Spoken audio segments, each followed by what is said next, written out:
All right, our religious discussion slash debate today is, does an atheist or a believer in Christianity have the best solution to how the universe came to be?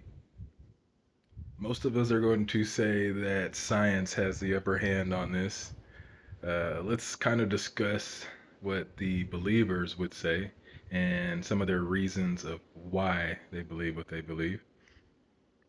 So, usually, when I hear a believer speak about this, they are going to talk about the things that science cannot prove, and then that's what leads them to their conclusion. So, it's almost a conclusion off of just things we don't know. Since we don't know them, it's God. So we call that God of the gaps.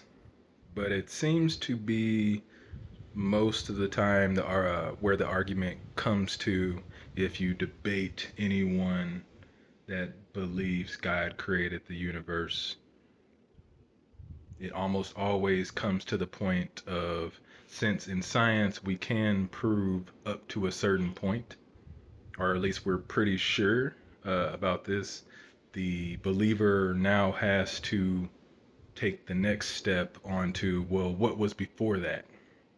Because they can't argue much more as far as our science. It's pretty sure. So what the person will do is, since science is correct, or most likely correct, they just jump to the gap. And I know plenty of you guys have heard that before. Science of the gaps. I'm sorry. Uh, God of the gaps. I guess you could say science of the gaps too, but at least science is actually trying to figure out what they are missing. Science is actually trying to bridge the gap. And whether this ends up being able to be solved or not is irrelevant to this conversation.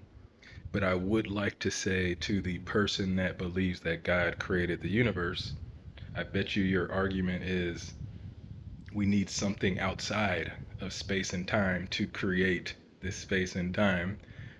But my question to you is, wouldn't God need something outside of God? And that's why God was created.